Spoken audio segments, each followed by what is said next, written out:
स्वर्ग से होता है। वहां मेघ पर्वत की तरह देवों एवं असुरों की सभा में पूर्वाभासों का वातावरण छाया हुआ है। अमृत के सत की प्राप्ति के उद्देश्य से उनके सम्मुख प्रस्तुत समुद्र मंथन के विशाल कार्य के विचार मात्र से उनके मुख पर आशा, आशंका के भाव एवं थरथरी की रंगत की झलक स्पष्ट प्रतीत हो रही है। प्रारंभ में ही भगवान शिव ने विष ग्रहण किया। विषम परिस्थितियों का स्वीकार ही विषपान है। अनिष्ट सूचक संभावनाओं से विचलित हुए बिना देवता एवं असुर अडिग होकर इस दुर्गम कार्य का निर्वाह करते गए। नागराज वासुकी के प्रत्येक घुमाव के साथ समुद्र की निधियां बाहर आने लगी। मनोकामनाओं की पूर्ति करने वाली गाय कामधेनु की उपलब्धि से एकत्रित दिव्य प्राणियों में आशा की किरण जाग उठी। सभी के लिए मंगल कामना ही कामधेनु है। भगवान विष्णु के पक्ष पर सुशोभित चकाचौंध करने वाली कौस्तुभ मणि की उपलब्धि से उपस्थित दिव्य जनों में विस्मय एवं कौतूहल का भाव उत्पन्न हुआ। सभी को करुणामय दृष्टि से देखना ही कौस्तुभ मणि है।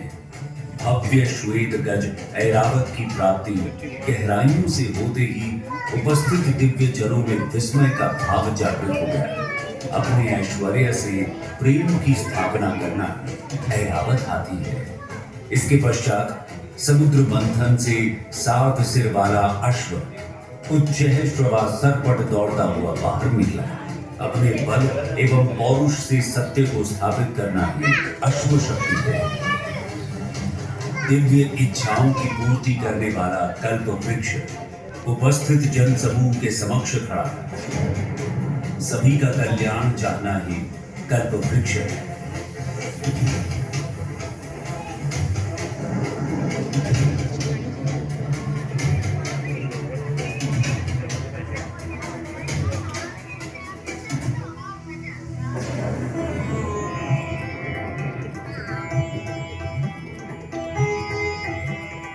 रंभा एवं अन्य दिव्य अप्सराओं की प्राप्ति से अलौकिक सौंदर्य एवं अतुलनीय आभा के प्रभाव से उपस्थित दिव्य जनसमूह में आकर्षण का भाव लहरा उठा।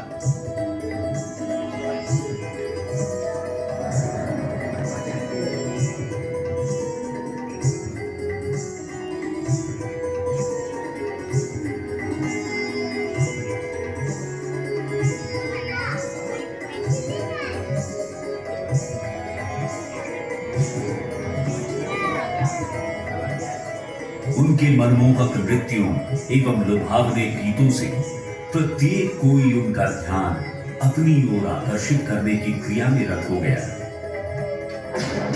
सभी का जीवन प्रेममय हो, यही रंभा है।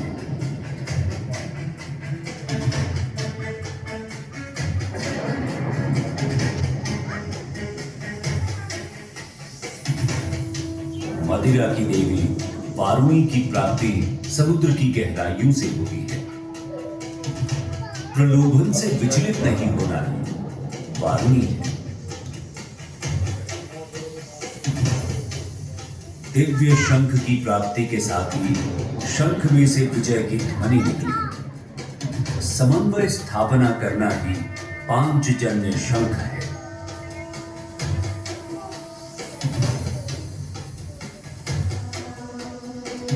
दीप्तिमान चंद्रदेव चंद्र गहराइयों में से बाहर निकले। उनका जगमग स्वरूप रात्रि के अंधकार को प्रकाशमय कर रहा था। किसी भी विपरीत परिस्थिति की मानसिकता में किसी के अहित का विचार ना आए, यही चंद्रमा है।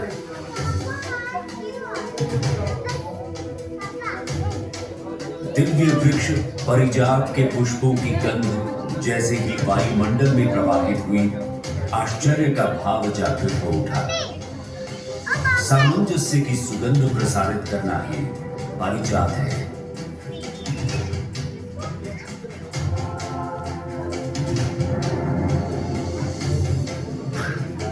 समुद्र की गहराइयों में से जैसे ही देवताओं के चिकित्सक धन्वंतरि का आगमन हुआ। उपस्थित जन समूह में स्वास्थ्य प्राप्त करने की इच्छा प्रबल होने लगी। सर्वे भवन्तु सुखिनः, सर्वे सन्तु निरामया, सर्वे सन्तु निरामया की भावना ही धन्वंतरि है। धन संपदा एवं समृद्धि की देवी लक्ष्मी का आगमन समुद्र की गहराइयों से हुआ।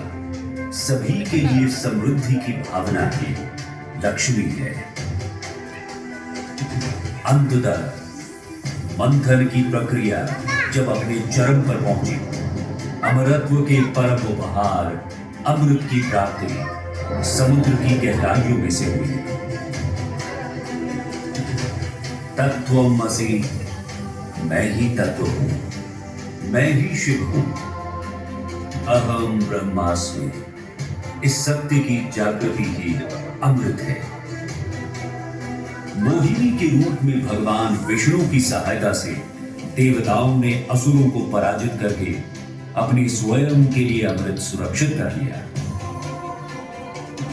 देवताओं को इस अमृत से पुनर्जीवन प्राप्त हुआ और असुर पराजित होकर परास्त हो गए।